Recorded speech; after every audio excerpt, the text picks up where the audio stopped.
dalam rangka penyuluhan topiknya memang tentang reproduksi. Sebenarnya di lapangan jauh lebih dinamis perkembangannya. Kadang-kala teori pun selama kita pelajari mulai jurnal pun kadang nggak kekejar dengan yang ada di lapangan. Seperti kemarin misalkan PMK itu kan jauh lebih cepat. Yang sesuatu yang tidak pernah kita terduga sebelumnya tiba-tiba muncul gitu.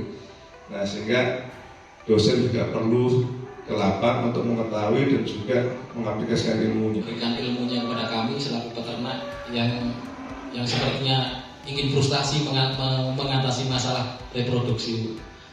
Jadi mudah-mudahan dengan hadirnya tim dari UB ini bisa mengurangi permasalahan di peternakan kami, khususnya di Wonokerto dan pada umumnya di Jawa Timur. Mohon bimbingan, ya apa sih bener ngopeni sapi perah itu bener produksi ini yo bener yo apik lah tenan kuwi. Kesini bukan menggurui tapi kita saling berbagi. Mungkin nanti ada masalah yang bisa dipecahkan bersama tentang reproduksi dari sapi-sapi yang Bapak Ibu miliki. Jadi bukan Mas inseminator ini mengawini sapi secara langsung, kan bahaya nanti ya Pak ya. Bahaya. Tapi nggak bisa nanti terjadi pembuahan. Nanti Mas ini sapi saya birahi, tolong dikawini. Itu kan tidak ya Pak ya. Dinikahi boleh ya Pak ya. Jadi tugas inseminator bukan untuk mengawini betina yang sudah birahi, tapi memasukkan semen ke dalam organ reproduksi betina sehingga terjadi pembuahan dan diikuti dengan kepentingan. Kuantitas, jumlahnya maupun kualitasnya. Jadi secara gizi harus terpenuhi, tidak boleh kurang pakan. Kalau sampai kurang pakan, maka nanti hormon-hormon yang digunakan atau yang berperan untuk menghasilkan telur yang kualitasnya bagus, untuk menghasilkan kesehatan dari betina yang akan di-IB tidak akan cukup.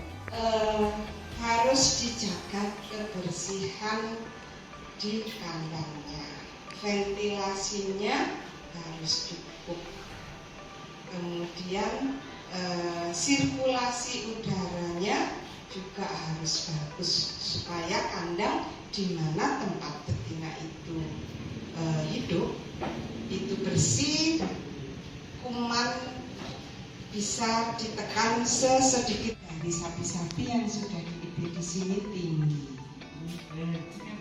supaya kedetnya akhir, susunya bisa diperah, dijual. Baik, saya kira dari saya cukup, nanti kita bisa ngobrol. Apa mungkin sebelumnya di IB itu kita irigasi pakai yodipovidon supaya nanti di kandungannya sapi itu jadi normal kembali apa gimana itu? Nama saya Pak Edi dari Wonokerto. Saya mau bertanya itu tentang sapi yang birahinya panjang tuh Pak. Waktu yang pas dan tepat untuk IB itu kapan? Ciri betina yang sehat, yang sistem hormonalnya itu normal, maka semua tanda-tanda birahi itu akan muncul ketika dia memasuki fase estrus atau fase birahi. Tetapi ketika ada gangguan produksi hormon, yaitu hormon estrogen yang diproduksi hanya sedikit atau tidak seperti halnya ketika dia sehat, maka tanda-tanda itu tidak bisa muncul sempurna. Mungkin inseminator sudah pasti lebih paham ya Pak ya, kalau misalnya di ovari itu ada korpus luteum yang tetap ada di situ sehingga akhirnya dia tetap dia memproduksi hormon progesteron sehingga akhirnya menekan hipofise anterior untuk memproduksi FSH dan LH seperti itu, sehingga tidak ada tanda-tanda estrus. Nah, oleh karena itu kita harus menyuntikkan PGF2 alfa untuk melisis corpus luteum tadi. Nah, alhamdulillah dari sini ada tindak lanjutnya. Jadi sebenarnya pertama kita masih ingat kita ngobrol masalahnya apa? A sampai Z tak mungkin. Nah, sekarang ternyata mengerucut. Oh, ternyata perlu cek kualitas semen setelah post towing. Kemudian perlu juga dari sisi peternak dilihat sapinya. Jadi sebenarnya mengerucut kedua itu. Saya juga mewakili tim. Terima kasih atas sambutannya yang luar biasa. Sampai malam masih semangat. Ya, mudah-mudahan semua masalah ini juga bisa teratasi. Sampai ketemu lagi di program-program berikutnya. Jadi kami juga mohon maaf jika ada penyampaian yang kurang berkenan di hati. Saya sendiri mewakili tim mengucapkan terima kasih. Wabillahi taufiq. Assalamualaikum warahmatullahi wabarakatuh.